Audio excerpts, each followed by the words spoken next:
자입니다. 이 그림은 루신이 그렸다고 주장되는 설산비폭이라는, 즉 눈 내린 산에 높은 곳에서 이렇게 쭉 쏟아지는 폭포라는 그런 뜻을 가지고 있는 그림인데, 대체로 2011년 11월 4일에 상하이에서 경매장이 처음 나온 겁니다. 경매장이 처음 나온 것이고, 이 그림의 그 옆에 있는 제문에 보면은 예당 선생 신정 오신화 속 작인 제지해서 예당 선생이 싱긋 웃었다. 루신이 그리고 루신의 동생인 주작인이 글을 써 붙였다라고 되어 있습니다. 근데 이 그림에 대해서는 진위에 대해서는 여러 가지 썰이 많습니다. 왜냐하면 루신이 그림을 그렸다고 자신의 일기에 밝힌 적이 한 번도 없기 때문에 이 그림이 과연 진짜냐 아니냐에 대해서 아직도 논쟁이 계속되고 있습니다. 만약에 이 그림이 루신의 진품이라고 판정이 된다면 이 그림은 부르는 게 아마 값이 될 겁니다. 아직까지는 이 그림이 루신의 작품인지 아닌지는 알 수가 없습니다. 그러나 루신이 그렸다고 확실한 것들만 앞으로 이제 쭉 보여드릴 텐데, 루신은 사실은 화가로서 재질이 상당히 굉장히 높은 편입니다. 여기 있는 그림은 루신이 직접 그린 그림으로, 왼쪽에 있는 것은 불새, 화조 그림이고, 오른편에 있는 것은 부엉이입니다. 부엉이인데, 부엉이 안에 혹시 하얀 걸로 보면은, 부엉이는 부엉이인데 부엉이 안에 지금 누가 있습니까? 사람 두 사람이 있죠. 제가 이 말씀을 드리니까 어떤 학생이, 선생님 두 사람이 등 대고 있는데요, 두 사람이 마주보고 있는 게 아니라 등 대고 있는데 그러는데, 뭐 등을 대고 있든 마주보고 있든 어쨌든 간에 두 사람이 함께 있는 모습이 안에가 실려져 있습니다.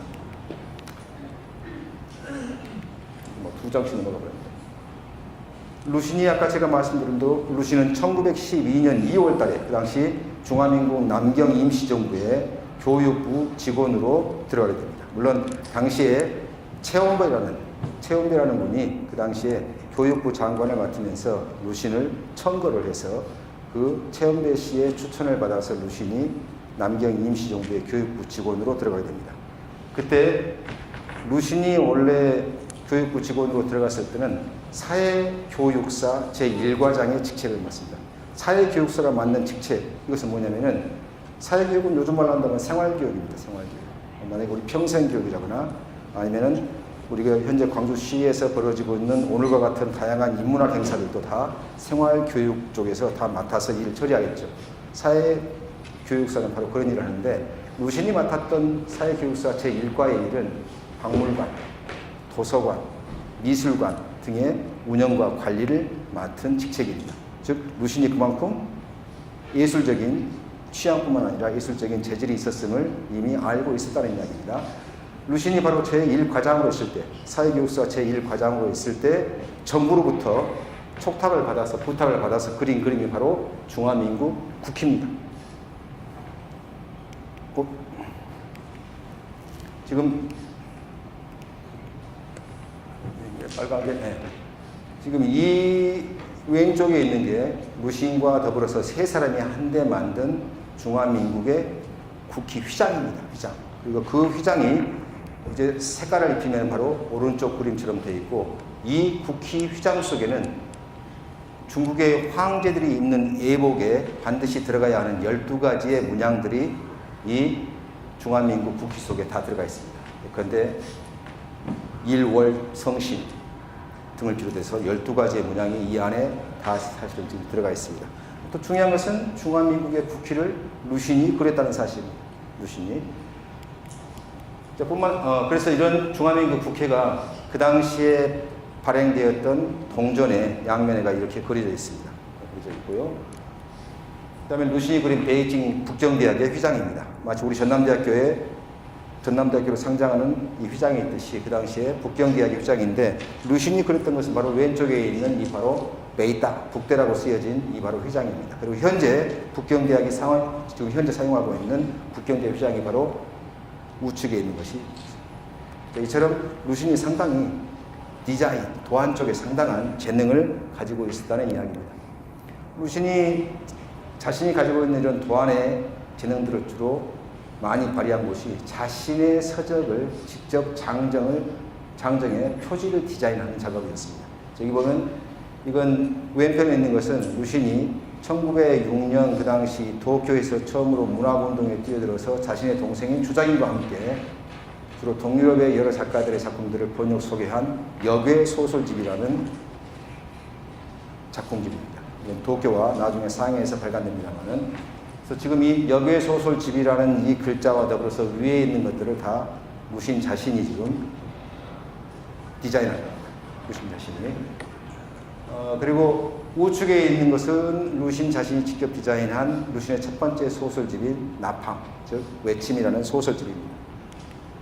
여기 있는 이건 잡지 도안입니다만은, 잡지는 지금 맹화월간이라는 잡지의 도안과 더불어서 우측에 있는 것은 국악계관이라는 잡지의 도안입니다. 물론 국악계관이라는 저 글씨는 최원배 씨가 쓴 것이고, 이 잡지의 디자인, 위에 있는 코끼리 문양부터 시작해서 아래까지 있는 것들은 루신이 직접 디자인을 한 것입니다.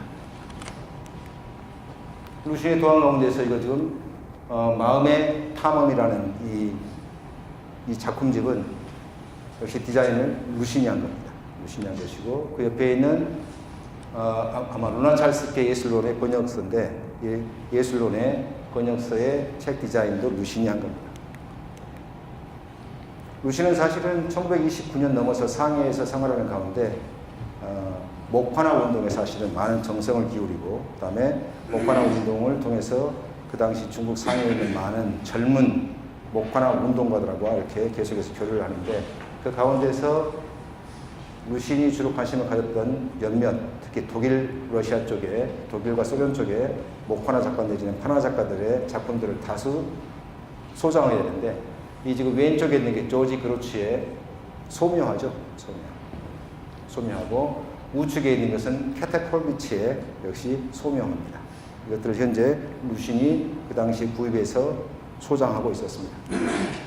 루신이 목파나 운동에 굉장히 열성적이었는데, 지금 여기 좀 나와 있는 대로 그 당시 1929년부터 시작해서 세상을 끝 때까지 목파나와 관련된 다수의 서적들을 출판했습니다. 지금 여기 파란색으로 된 것은 루신이 자비를 들여서 자기가 운영하는 출판사에서 출판했던 책들입니다.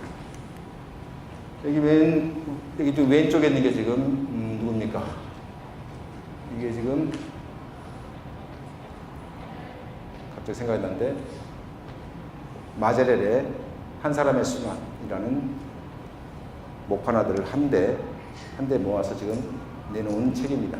그리고 왼쪽에 있는 게 지금 메페르트의 목가가를 역시 한 대 모아서 루신이 출판한 것입니다. 캐테 콜비치 파나 선집이 바로 지금 우측에 보이는데, 그 우측에 가운데 있는 도안이 바로 이쪽 좌측에 있습니다. 좌측에서 캐테 콜비치 파나 선집 해가지고 역시 루신이 출판을 했습니다. 이 캐테 콜비치 파나 선집의 출판이 이루어지고 난 다음에 신문에 광고를 냈는데, 지금 여기 있는 이 왼쪽에 있는 게 그 당시 광고 문안을 직접 루신이 만든 것인데, 여기는 캐테 콜비츠 그 다음에 파나 선집에서 옆에가 아까 우리가 봤던 바로 캐테 콜비츠 작품, 본인이 소장하고 있는 그 캐테 콜비츠 작품을 그대로 지금 여기 광고 문안에 집어넣었죠. 루신이 주로 관심을 기울였던 목판화 가운데 칼 메페르트, 이게 시멘트 현장입니다. 시멘트 현장이고, 다 보여드릴 수가 없어서 가장 대표적인 목판화만 잠깐만 보여드리도록 하겠습니다. 아까 말했던 프란츠 마제렐. 프란츠 마제렐의 한 사람의 순환이라는 그 작품입니다. 그리고 루신이 특히 집중적으로 소개했던 인물이 바로 캐테 콜비치인데, 캐테 콜비치의 좌측은 캐테 콜비치라는 여성 목판화가의 실제 사진이고, 우측은 캐테 콜비치가 직접 제작한 자신의 자화상입니다. 여기 있는 게 캐테 콜비치의 왼쪽은 희생이라는 작품이고, 오른쪽은 부모라는 작품입니다.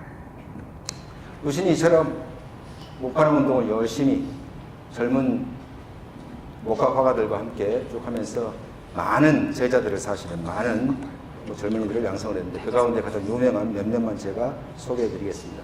한 사람은 리화고, 왼쪽 그림은 혹시 아마 목판화 운동이라든가 목판화에 대해서 관심이 있는 분들은 보신 적이 혹시 있을지도 모르겠습니다. 이 작품은 한국에도 많이 소개되어 있는 작품입니다. 그래서 노호하라, 분노의 포효를 울려라 중국이여라는 그런 작품이고, 우측은 우는 아이라는 작품입니다. 다음에는 진철경이라는 작가의 어머니와 아들, 즉 집에 돌아오지 않는 아버지를 기다리는 어머니는 걸상에 앉아서 얼굴을 감싸 있고 이렇게 감싸쥐고 있고 아들은 그런 어머니를 멀거니 바라보고 있는